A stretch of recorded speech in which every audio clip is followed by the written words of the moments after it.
Rick Hanson, c'est un neuropsychologue américain qui est également quelqu'un qui s'intéresse, qui connaît bien les enseignements bouddhistes et qui lui-même médite depuis longtemps. Et en tant que psychologue, Rick Hanson réunit ces différentes sciences et ces différentes traditions pour montrer le chemin, comment comprendre comment notre cerveau est câblé, quels effets les différentes attitudes ou comportements ont sur notre cerveau et à partir de là, comment nous pouvons profiter pleinement de la neuroplasticité, c'est-à-dire la capacité du cerveau de se remodeler pour que nous puissions atteindre des états plus éveillés.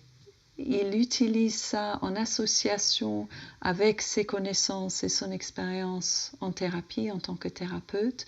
Il nous apprend à quel point c'est important de focaliser sur le positif sans nier bien sûr les difficultés, les douleurs et la souffrance.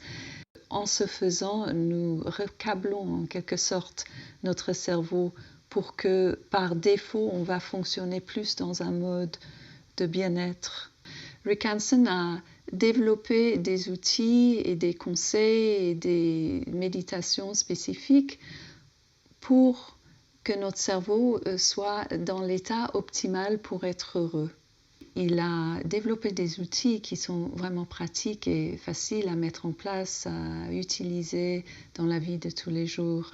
Ces cours audio de Rick Hanson sont vraiment assez complets puisque c'est comme un petit atelier de plusieurs heures quand même, donc on peut l'écouter en plusieurs fois puisqu'il y a des exercices, il y a de l'enseignement, il y a des exemples, il y a des méditations. Dans le Neurodharma de l'amour, Rick Hanson donne quelques clés, des explications de ce qui se passe dans notre cerveau quand nous sommes heureux dans de bonnes relations avec les autres. C'est dans le sens de l'amour large. Et quand nous avons de l'amour dans notre cœur, le cœur ouvert, nous sommes heureux.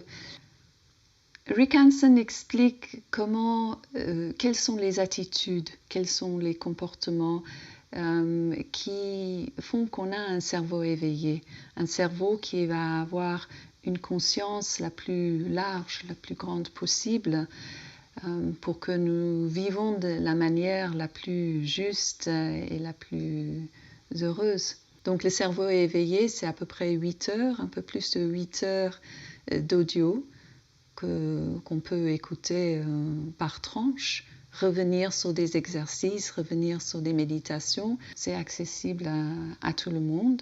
Il donne des clés, des outils et un chemin qui peuvent devenir partie de nos habitudes, de notre fonctionnement.